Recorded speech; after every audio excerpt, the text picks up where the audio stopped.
Donc alors on a une lourde tâche. La première, c'est de vous maintenir éveillés, parce que vous êtes tous sans doute en hypoglycémie. La deuxième, c'est de rattraper un peu le retard. Donc on va essayer de concentrer nos réflexions. Alors je m'appelle Luc Martin de Andrade. Outre le fait que je suis le président d'une entreprise sales numérique, je suis aussi le président du think tank Nextiu, dont je vais vous dire quelques mots en introduction. Je vais prendre une phrase est-ce que vous connaissez Max Tegmark, qui est un chercheur au MIT, qui a écrit un livre que je vous recommande. Ça s'intitule La vie 3.0. Et il a écrit en 2016 la phrase suivante: la quête de sens pour l'humanité, post-humanité, relève peut-être d'abord d'une quête de sens pour l'homme à travers des buts qui le dépassent. Et donc pour cette compréhension, il dit qu'il est nécessaire d'impliquer non seulement des scientifiques, mais des économistes, des sociologues, des psychologues et des éducateurs. Et moi j'ai même tendance à rajouter aussi des philosophes. Et au moment où il a écrit cette phrase, j'avais la même intuition, ce qui m'a donné l'idée de l'impulsion pour créer le think tank Nextiu. Donc on a créé Nextiu pour analyser en fait l'impact sociétal lié à la grande convergence NBIC. Parce que fondamentalement, je pense que ça va avoir un impact néo-révolutionnaire, tant en termes sociétal qu'en termes économiques, et puis pour nos démocraties. Donc l'idée de Nextiu, c'est au-delà de l'aspect technologique, au-delà des NBIC. Donc en synthétisant et en confrontant les points de vue des leaders d'opinion, en analysant l'impact à fonction justement de toutes les informations que l'on peut en recueillir, et puis surtout, ce qu'on n'a encore pas réussi à faire, rendre tous ces sujets accessibles à monsieur tout le monde. On est tous dans un univers de sachants, mais l'idée, c'est de faire en sorte de pouvoir diffuser cette information à monsieur tout le monde qui veut évoluer au XXIe siècle. Donc on a créé Nextiu fin 2016, début 2017. On a réuni un réseau d'experts, alors tant de gens issus du monde de la recherche que de l'enseignement et que du monde du privé. J'ai parlé de philosophes, mais donc un métissage de population extrêmement important. On parle de philosophes, de sociologues, d'économistes, de physiciens, de médecins, de pharmaciens, de directeurs d'hôpitaux, donc une population extrêmement large. Et donc, moi j'ai tendance à dire qu'en 2 ans, j'ai jamais autant appris de ma vie, et j'ai 62 ans, au contact de toute cette population. Donc, les grands sujets, si vous voulez participer à l'aventure Nextiu, voilà les grands sujets que l'on traite. C'est quelle trajectoire pour l'humanité au XXIe siècle? D'ailleurs, est-il possible d'en imaginer une? C'est comparer l'IA versus l'IH. Là, on s'était déjà pas mal évoqué tout à l'heure. Le transhumanisme est-il une religion ou une réalité? En termes de philosophie, c'est quel sens pour la transhumanité, la post-humanité? C'est la morale versus l'éthique. C'est l'éthique de responsabilité à l'égard des générations futures, et c'est l'éthique embarquée dans les technologies, qu'on a déjà aussi pas mal évoqué. C'est la biologie, avec la modification hégémonique, dont tout le monde dit qu'il suffit de faire des copier-coller, puis on peut bricoler les génomes comme l'on veut, sachant qu'en face de ça, on a un vivant qui s'individue, donc il n'y a pas de problème, il n'y a pas de transition de phase, et donc le vivant interagit avec son environnement, c'est pas aussi simple que ça. C'est l'impact de la médecine, c'est quelle confiance en l'IA du point de vue des praticiens, mais aussi du point de vue des patients. En termes économiques, c'est faut-il, oui ou non, un revenu universel?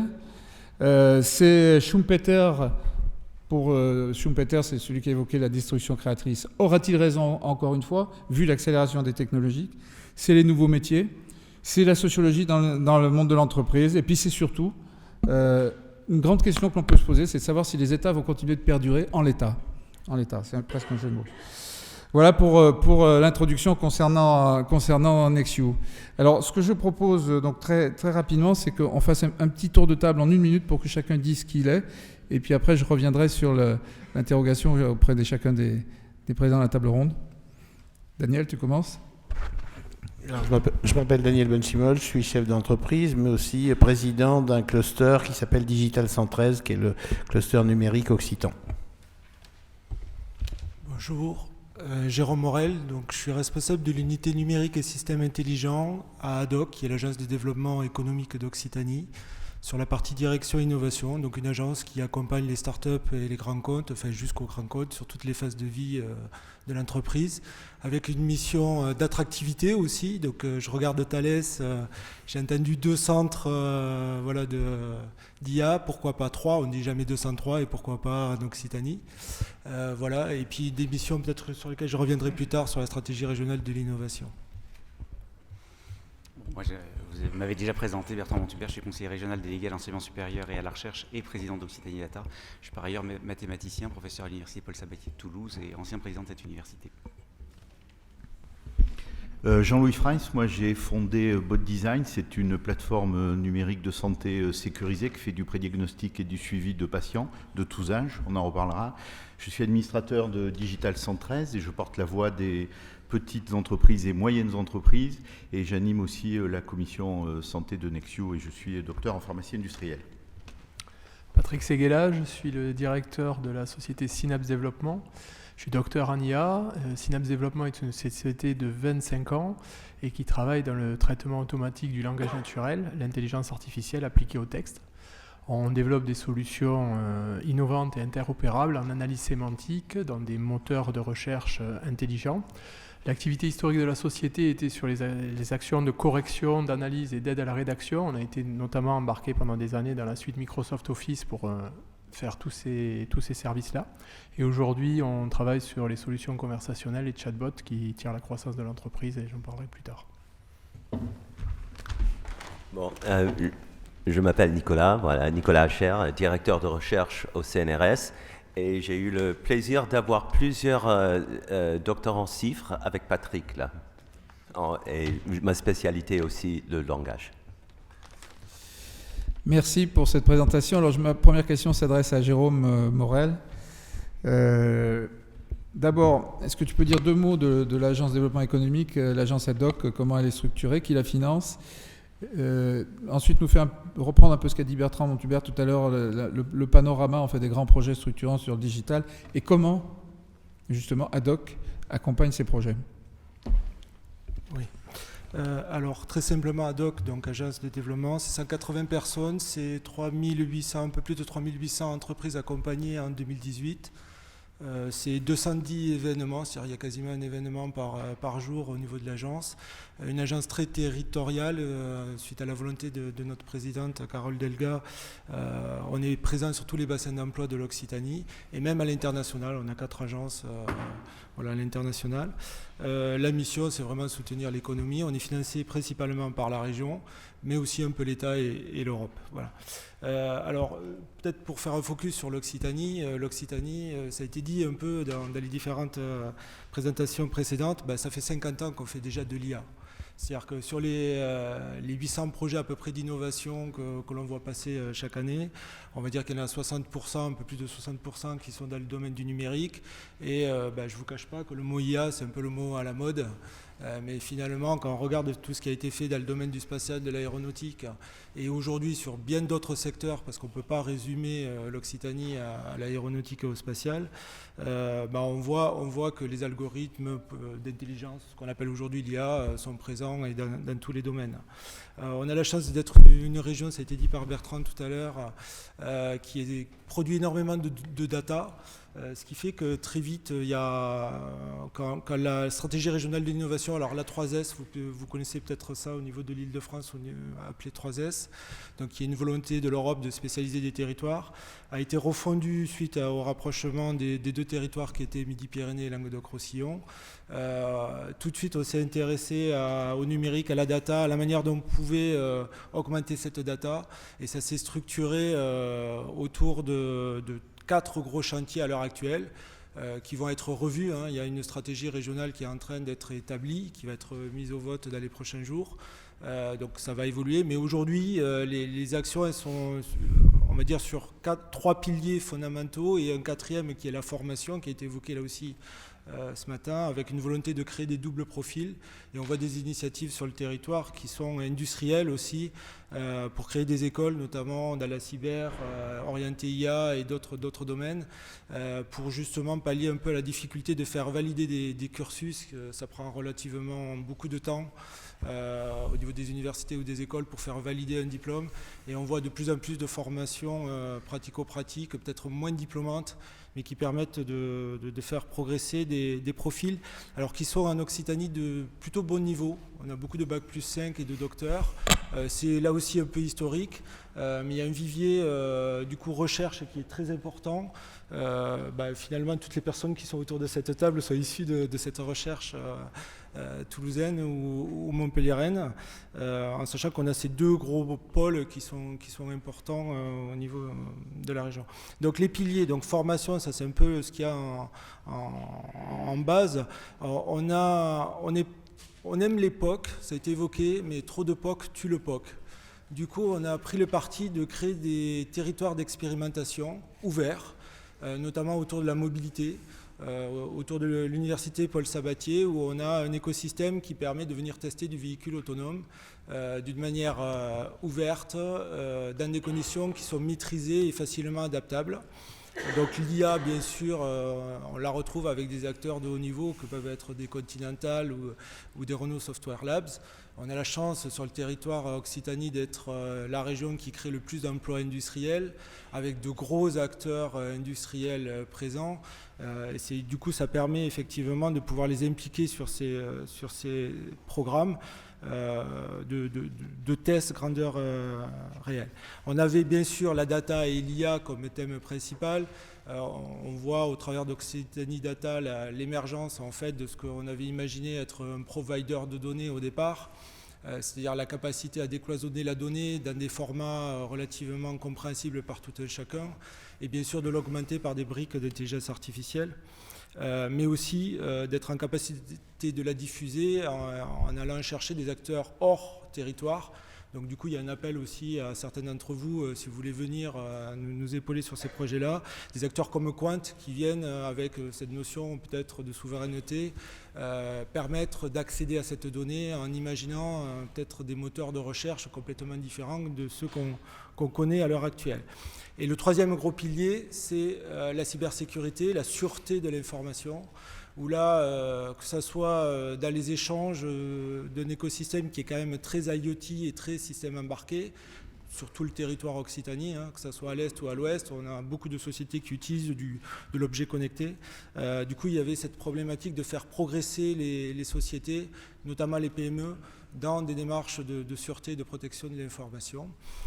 D'où la création d'un centre technique qui est en train d'émerger, qui va être précisé, on va dire, le 4 juin lors des rencontres de la cybersécurité d'Occitanie, ou qui va être un point ressource pour les entreprises du territoire.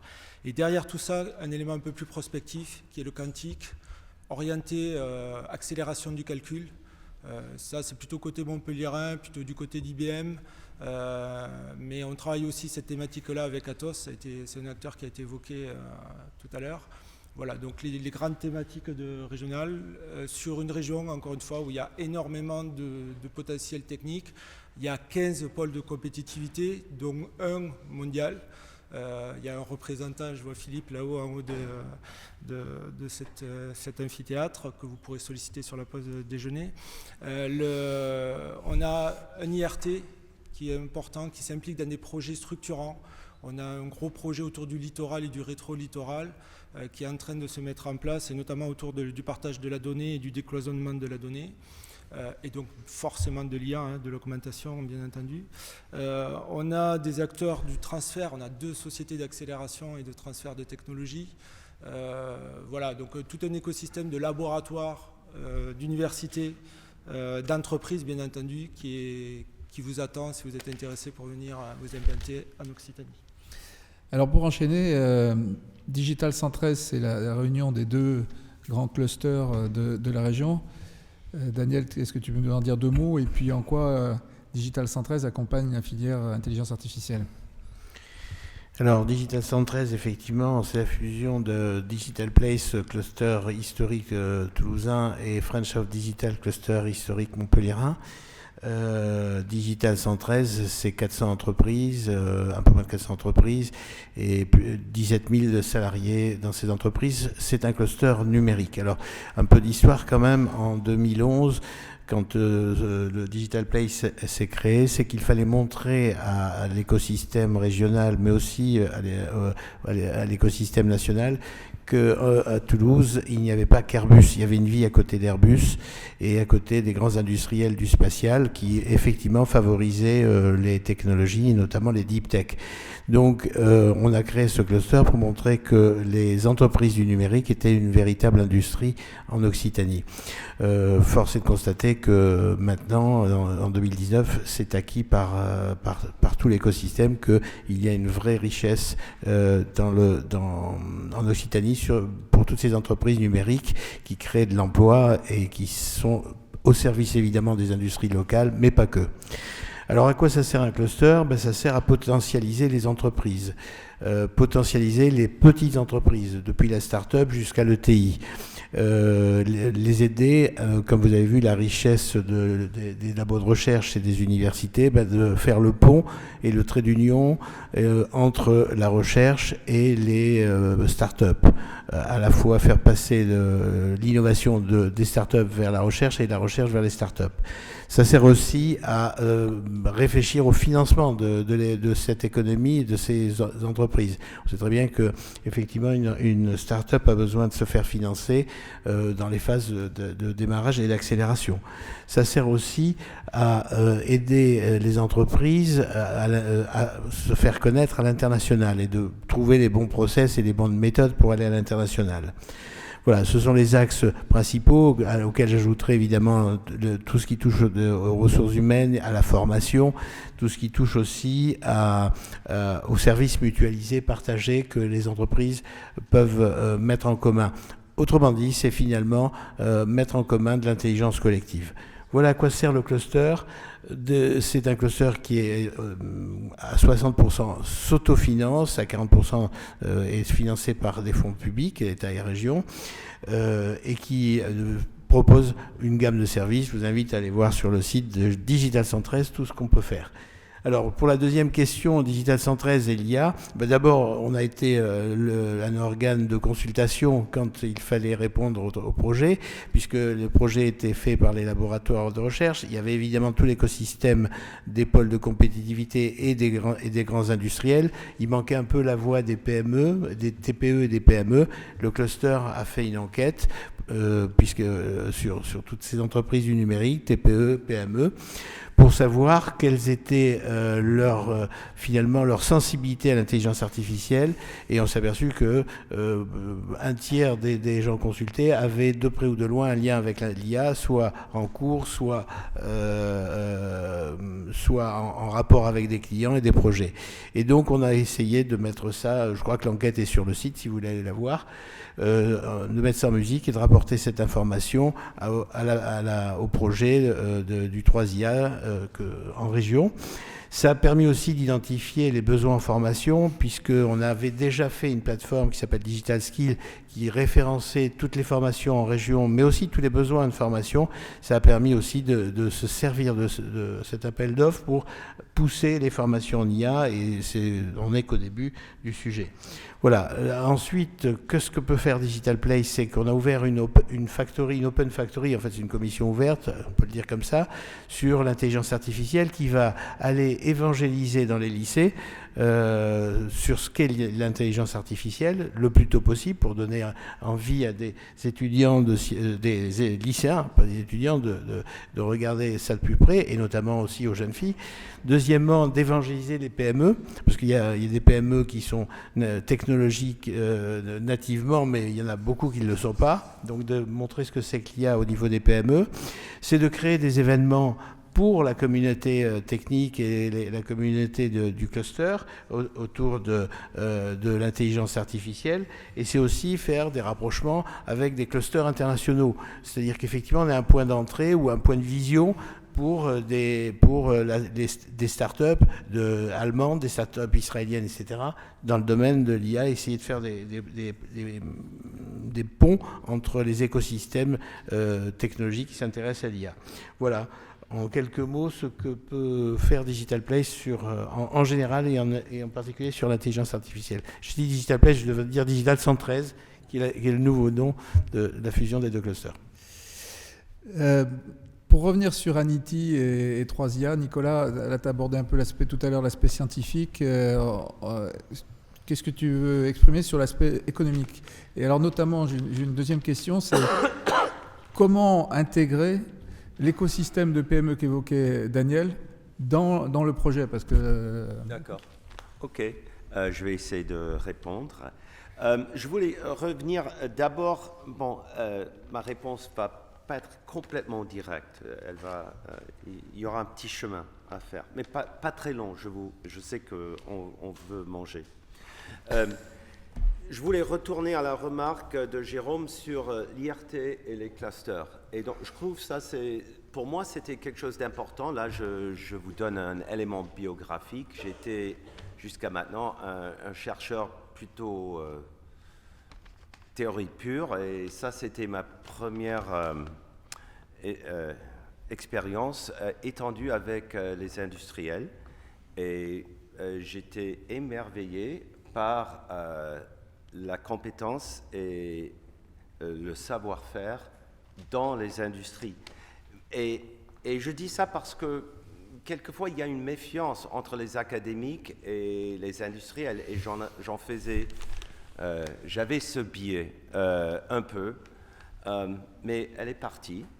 Et je crois que ça, c'est grâce beaucoup à notre IRT et aussi à Aerospace Valley, qui ont fait un travail vraiment remarquable à mettre d'abord les académiques et les industriels ensemble. Mais de plus, ce n'est pas que des projets bilatéraux. Ce n'est pas juste qu'on est avec Airbus. Ça, on sait faire à Toulouse, si on est chercheur. Mais c'est qu'on met beaucoup de partenaires industriels ensemble sur des problèmes communs.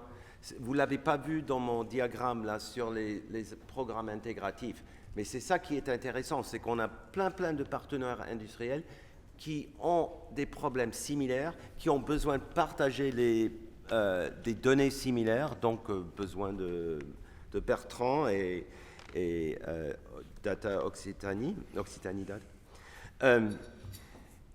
Et ça, c'est quelque chose d'assez unique, j'ai trouvé, qui a été fait à Toulouse. Et là, l'IRT et Aerospace Valley ont été vraiment très importants. Ceci dit, maintenant qu'on a cette architecture de programme intégratif élaboré, il y a plein de place pour les petits. Chaque IP peut avoir des grands investisseurs ou des petits investisseurs. On accueille tout le monde. On peut accueillir juste un ingénieur à mise à disposition. Ah oui, ça c'est très important dans notre modèle. La manière quand on va donner le savoir-faire, notre savoir-faire en tant qu'académique aux industriels, c'est parce que les industriels vont venir travailler avec nous dans le même laboratoire, dans les mêmes locaux. Il y aura non seulement des chercheurs académiques qui travaillent sur des thèmes appliqués, mais qui travailleront avec les ingénieurs qui ont l'habitude et le devoir chaque jour de confronter ces problèmes dans les domaines d'application. Voilà. Donc on peut avoir, et c'est ça que le PDG de Inventa qui est là m'a dit, donc qu'est-ce que peuvent faire les PME? Ben, ils ont des terrains d'expérimentation qui est fantastique, et on peut les inviter dès qu'un IP est un peu plus mûr à venir avec leurs problèmes, avec leur terrain, et on l'explorera. Et voilà, donc je crois qu'il y a plein de place pour les PME chez nous. Voilà. Alors maintenant, pour parler un petit peu des projets, d'abord je voudrais poser une question à Bertrand sur... Bon, ok. Ocdata, est-ce qu'on va agréger suffisamment de données comparativement à ce qui se fait par ailleurs dans le monde et dont se disposent les GAFA? On entendait tout à l'heure à propos de Facebook. Est-ce que ça sera suffisant? Et suffisamment sécure, c'est le deuxième aspect. En tout cas, suffisamment sécure, on va essayer. Enfin, c'est même pas qu'on va essayer, c'est qu'il faut y arriver, sinon ça n'a aucun sens. Vous avez compris dans quel état d'esprit nous sommes. Évidemment, si les choses ne sont pas sécurisées, on ne tiendra pas la promesse et donc il ne faut pas le faire. Vraiment, nous, notre point de vue, c'est qu'on peut avoir certains atouts à développer justement par rapport au GAFA et encore mieux par rapport au BATX. C'est que, évidemment, il y a une puissance absolument colossale chez ces acteurs, et donc il ne s'agit pas de dire on va bâtir le concurrent comme ça du jour au lendemain, ce n'est pas ça le sujet. Mais le sujet, c'est que si on regarde ce qui se passe aux États-Unis, y compris j'ai eu des échanges avec beaucoup de chercheurs et aussi quelques acteurs des GAFA de fait aux États-Unis, il y a beaucoup de choses qu'ils ne font pas du tout. Ils ne vont pas aller croiser des données qu'ils n'ont pas, qui sont des données parfois. Alors si on prend la structure américaine par exemple, nous dans le domaine de la santé, mais j'ai à côté de moi Jean-Louis Fraisse qui connaît ça bien mieux que moi évidemment, on a une structure qui est très nationale, on le sait, avec des très grosses bases nationales, avec des acteurs qui sont d'ailleurs des partenaires d'Occitanie Data comme le MIPI, qui gère 80% des données hospitalières, je crois que c'est ça le chiffre, 80% des données hospitalières. Voilà, donc on a ces éléments-là. Beaucoup des acteurs des GAFA vont essayer d'aller chercher des nouveaux marchés et d'aller chercher de nouvelles données, par exemple en allant intervenir auprès d'hôpitaux et de choses comme ça, mais il y a néanmoins une absence, je crois, en tout cas moi, dans tous les échanges que j'ai pu avoir là-bas, de tentatives d'aller dresser finalement quel est le cadre un petit peu général qui nous permettrait d'aller croiser les données sensibles de manière totalement conforme, évidemment, à la réglementation RGPD et au-delà aux intérêts des individus. C'est quoi les règles éthiques dont on se dote ? Moi, l'impression que j'ai, mais là je mets ça en discussion, et peut-être, notamment parce que peut-être que je me trompe, auquel cas, n'hésitez pas à le dire, et ça m'intéressera qu'on échange autour de ça, c'est qu'au fond, il y a déjà tellement à faire dans chacun des silos de données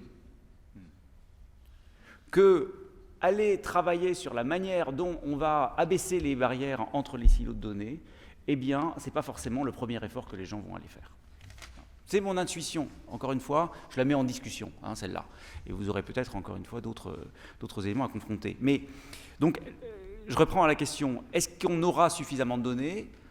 Tout dépendra de notre capacité collective à nous dire ensemble qu'est-ce qui nous donne un intérêt à agir en commun plutôt qu'à agir chacun individuellement. Aujourd'hui, chacun développe son espace, essaye d'acquérir autant de données qu'il peut, en se disant ça va être un moteur de développement de mon entreprise ou de mon institution, ou parce que ça on peut le mettre de manière vraiment similaire, et on va pouvoir parler aussi bien d'usages commerciaux que d'usages sociaux, etc. On en a tous des données. Nous, au niveau de la région Occitanie, nous sommes un producteur de données. Nous avons beaucoup de données, par exemple, dans le domaine de la formation, et nous avons des travaux en cours, par exemple, sur la manière dont on va essayer de repérer les écarts entre la formation des individus et les besoins des entreprises. Voilà. Donc et ça va être un usage, évidemment, dont on espère que ça va permettre de réduire le chômage. Donc les usages, ils sont de toute nature. Maintenant, chacun peut le faire dans son coin, ou bien les gens peuvent se dire, rassemblons-nous, parce qu'ensemble, on a certainement énormément de données dont on a besoin les uns des autres. Et si on arrive à trouver le cadre qui permettra de respecter vraiment les intérêts des individus qui nous ont confié ces données quand c'est des données personnelles. Il n'y a pas que des données personnelles, naturellement. Mais c'est là qu'est le sujet sans doute le plus sensible, évidemment, et le plus complexe. Si on arrive à trouver ce cadre dans lequel, donc, les intérêts de chaque individu sont respectés, et d'autre part, là, j'ai envie de dire, le travail d'acquisition de la donnée et l'actif stratégique que représente la donnée pour chacun des acteurs est bien respecté en ce sens qu'il pourra avoir sa propre retombée des avancées collectives, alors je pense que oui, nous aurons suffisamment de données. Et c'est pour ça que nous attaquons vraiment très, très directement à ça. Bon, vous avez vu la liste des acteurs qui sont autour de la table. Alors, je ne veux pas faire une promesse en l'air. Quand il y a un travail... Enfin, moi, je suis un chercheur, à la base. Voilà. Je suis un élu également, mais voilà, quand on a été formé par la recherche, qu'on a fait de la recherche pendant des années, on reste en permanence, je crois, dans un état d'esprit qui est que on ne va pas vendre des promesses en l'air, mais on peut avoir une idée très claire de là où on veut aller, Et puis, on verra jusqu'où nous amènera ce travail collectif, j'espère le plus loin possible. Et en tout cas, ce dont je suis convaincu, c'est qu'on ira le plus loin possible à partir du moment où nous rassemblerons tous ceux qui partagent cette philosophie-là. Donc là, c'est vraiment aussi un appel à ceux qui se retrouvent dans ce discours à venir nous rejoindre. D'accord, merci Bertrand. Je pense qu'il y a un énorme débat d'ailleurs autour des données, mais combien il nous reste 5-10 minutes pour présenter les deux entreprises qui sont présentes, qui sont révélatrices de l'écosystème. Donc, qui veut commencer Donc, je suis Patrick Seguela, donc. L'entreprise que je représente, c'est Synapse Développement. Ce que je me propose de partager avec vous aujourd'hui, c'est comment une entreprise comme Synapse Développement met de l'IA et son rapport à l'IA, son historique, puisqu'on a 25 ans, et ses évolutions. Donc aujourd'hui, Synapse a une croissance, et j'ai positionné la société sur la recherche conversationnelle, les chatbots. C'est un domaine qui est très concurrentiel. Très concurrentiel, ça veut dire que des sociétés comme Amazon, Google, Facebook ou Samsung ont des plateformes qui sont concurrentes, et donc exister dans cet écosystème, ça veut dire amener sa voix, amener une différenciation, amener des innovations qui ne sont pas dans ces plateformes à visée internationale et très générique. De fait, on a un pôle R&D qui est censé amener ces innovations dans nos produits d'aujourd'hui et de demain. Donc le pôle R&D a deux missions, c'est de regarder vers l'extérieur et de regarder vers l'intérieur. Alors pour regarder vers l'extérieur, on se tourne bien vers des laboratoires, Nicolas l'a mentionné, on se tourne vers des entreprises qui sont partenaires. Alors on fait des projets collaboratifs R&D, il y en a aussi avec l'équipe de Laurence de Villers, au LIMSI, donc sur le plateau de Saclay où il y a tant de chercheurs, on collabore avec eux. Et également des thésards, c'est-à-dire des gens qui vont être une force, des muscles au quotidien pour aller amener à l'intérieur de l'entreprise l'état de l'art. Et on est dans un domaine qui bouge beaucoup et où les recherches en machine learning sont très stimulantes. Donc ces thésards ont pour objectif d'amener une connaissance et partager cette connaissance sur l'état de l'art en 2019. Ensuite, on a des ingénieurs R&D. Chez Synapse, il y a 5 docteurs en IA. Donc, certains de ces docteurs ont pour objectif de très bien connaître notre stack, ce qu'on sait faire et ce que l'on fait depuis des années, notre legacy en quelque sorte, et d'identifier via les autres services les verrous technologiques qui bloquent aujourd'hui certaines applications, et échanger pour trouver des solutions. Donc il va être beaucoup plus dans l'opérationnel. Ensuite, évidemment, on a de l'innovation d'usage, de l'innovation plus incrémentale, qui là est portée par d'autres services sur nos solutions. Mais là, on parle plutôt de ce qui va nous permettre soit d'améliorer ou de débloquer des verrous, soit de traiter les mêmes problèmes, mais avec des façons diamétralement différentes, et d'amener en plus un gap qualitatif, voire un coût de fabrication bien inférieur. Alors pour donner un exemple de tout ça, en 2013, on a lancé un projet collaboratif avec la faculté de Paris, des Espagnols également, qui avaient travaillé sur le projet IBM Watson, celui qui répondait à Question pour un champion, qui s'appelle Jeopardy aux États-Unis, je ne sais pas si vous l'avez vu. Donc on a lancé un programme, et suite à ce programme, on a développé une technologie de machine reading qui fait notre fierté aujourd'hui, et qui est une technologie qui permet de lire 15 000 mots par seconde, et qu'on a challengé sur un concours, un challenge de compréhension écrite du langage pour entrer à l'université du Japon. Et donc la machine s'est vue soumettre un ensemble de questions suite à la lecture d'un texte automatique, et elle devait donc donner les bonnes réponses à chaque question, et on a passé le concours, et notre robot était capable de rentrer à l'université. Cette technologie, on l'a intégrée dans notre plateforme de chatbot, et aujourd'hui elle nous permet d'avoir une solution différenciante, puisqu'on met en place un chatbot qui ne nécessite pas de saisie manuelle, qui va construire automatiquement sa base de connaissances à partir des documents de l'entreprise. Bon, ça amène des qualités produits qui vont être la rapidité de la mise en place, également la scalabilité et la pérennité qui sont vraiment des problèmes sur ces technologies pour quand les connaissances changent, comment on les met à jour. Ça nous amène un beau succès, on a pas mal de clients, beaucoup de grands comptes sur Paris, une vingtaine de clients actifs dans la banque, l'assurance, l'énergie. On a eu aussi la chance d'être salué pour notre croissance et notre évolution, puisqu'on venait vraiment de techno très symboliques. Via ces projets-là, on a intégré un peu de machine learning et des innovations issues de la recherche. Et on a été salué par l'agence ADOC, donc l'agence innovation sur notre territoire, comme l'entreprise de l'année cette année. Donc merci. Et puis bon, on était très, très contents. On a aussi... aujourd'hui, la volonté de voir qu'est-ce qui se passe pour demain. Donc là, j'ai parlé d'un exemple de travail en IA collaboratif sur le territoire qu'on s'est réapproprié et qu'on a su transformer en succès industriel. Pour demain, donc là c'est ce dont parlait Nicolas, on a des thésards en ce moment chez eux et c'est vrai qu'on est très excités. En tout cas, on partage votre excitation sur qu'est-ce qui pourrait être des façons différentes d'attaquer la compréhension du langage et notamment sur la représentation vectorielle de phrases qui pourrait être quelque chose qui renverse la table en termes de façon de faire de la sémantique. On est aussi membre d'associations nationales, parce que c'est aussi important pour nous de rentrer dans des réseaux, et des réseaux qui peuvent se construire à partir des régions. On a créé notamment l'Alliance for Open Chatbot, qui permet à plusieurs éditeurs de chatbot, il y en a plusieurs sur Toulouse, dont Ibenta, dont Luc est le dirigeant, et de pouvoir interopérer, puisque dans ces solutions conversationnelles, l'interopérabilité est très importante. Aujourd'hui, on a beaucoup d'entreprises qui ont plusieurs chatbots, et le fait que tous ces chatbots puissent communiquer ensemble, c'est très important. Donc on a créé cette association dans laquelle tous les éditeurs ajustent leur protocole, leurs API, ou leurs violons, pour prendre une métaphore, et puis arrivent à faire communiquer tout ça de façon très opérationnelle et efficace. Voilà. Très bien, tu vas voir Jean-Louis la lourde tâche de nous expliquer l'intelligence artificielle dans le médical et les chatbots associés, puis de conclure la table ronde. Alors, moi, je voulais inclure les activités de Bot Design que j'ai cofondées dans le bouleversement de la santé et de l'intelligence artificielle. Alors, on le sait, l'intelligence artificielle et la santé aujourd'hui, c'est des exemples assez classiques. Les robots dans les interventions chirurgicales qui sont moins invasifs, il y a moins d'effets secondaires, on le sait. C'est bien sûr les traitements individualisés dans le cancer, quand on analyse le protéome. Avant, quand on n'avait pas les puissances de calcul et les données qu'on a aujourd'hui, on ne pouvait pas le faire.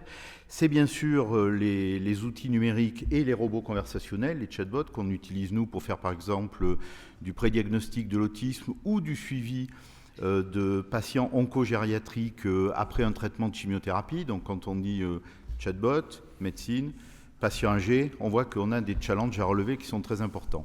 Mais le gros bouleversement, je pense, de l'intelligence artificielle dans la médecine, c'est ce qui s'est passé aux USA au mois de juin l'année dernière, c'est que la FDA a donné l'autorisation officiellement à un robot de faire le diagnostic de la rétinopathie diabétique. Ça veut dire que aujourd'hui, aux États-Unis, un robot peut dire ce patient, il a une rétinopathie diabétique ou pas.